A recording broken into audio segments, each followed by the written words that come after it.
All right, well, joining me now for more on this, former Homeland Security Department Senior Advisor, Newsmax contributor, and author of Terrorists on the Border and in Our Country, Charles Marino, along with Minnesota State Representative and gubernatorial candidate Peggy Bennett.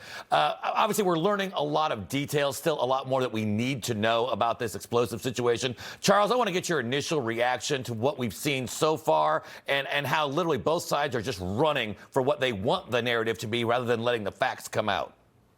Well, there'll be an investigation certainly regarding this shooting, and one of the factors has to be: was this concealed gun owner reasonable in his decisions to be in the middle of an active, ongoing law enforcement operation while armed? And I think the answer will be decidedly no.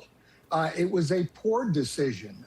He should not have been there while armed, and this was not a good situation. And you cannot expect a positive outcome when you are responsible for introducing a weapon into an environment like this and begin engaging with law enforcement. As far as Governor Walz and Mayor Frey and the Attorney General, congratulations on creating the perfect storm. Sanctuary policies, incitement, obstruction, villainization of law enforcement, they have created the environment. This is dangerous. There's a lot of rhetoric that are contributing to this and continues to leave the mouths of these elected officials, and it needs to stop. The ultimatum about ICE leaving and no longer enforcing federal law is unrealistic. They can easily let ICE into the jails, allow state and local law enforcement to cooperate with federal authorities, and that will bring down the temperature considerably, but they won't do it. Yeah, Representative Bennett, I've been to Minnesota many times, both for work, for vacation. Beautiful state, filled with great people. This has to be such a huge black eye, and it's not the first one from your state because of these liberal reactions. Want to get your thought of what we've seen happening over the weekend.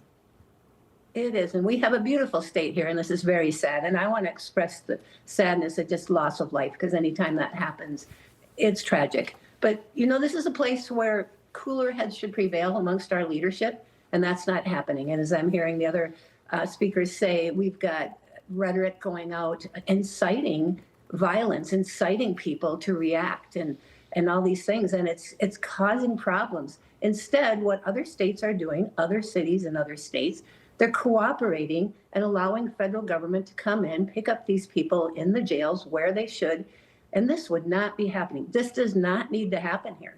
And I do believe there's a concerted effort right now to incite violence amongst some of these protesters. Some are sincere protesters. Many of them are being bussed in and recruited and trained to disrupt and provoke and cause these issues. This is dangerous, and it's sad, and it's creating a powder keg. Yeah, Charles, I mean, it's been reported that the man who was killed during this incident had a concealed carry permit. Unclear if he had a firearm permit. But to me, whether it was a permit, unpermitted, if he'd have just listened to the orders of law enforcement, he would still be alive today. No, I tried again. Poor decision. I mean, at some point in time, adults need to take responsibility for their actions and their decisions.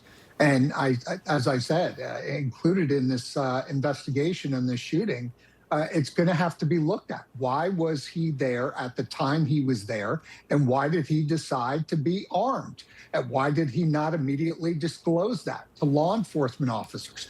All of that is going to be looked at. There's a lot of ways that this situation broke bad, and it's because of the introduction of a weapon by this individual into the situation.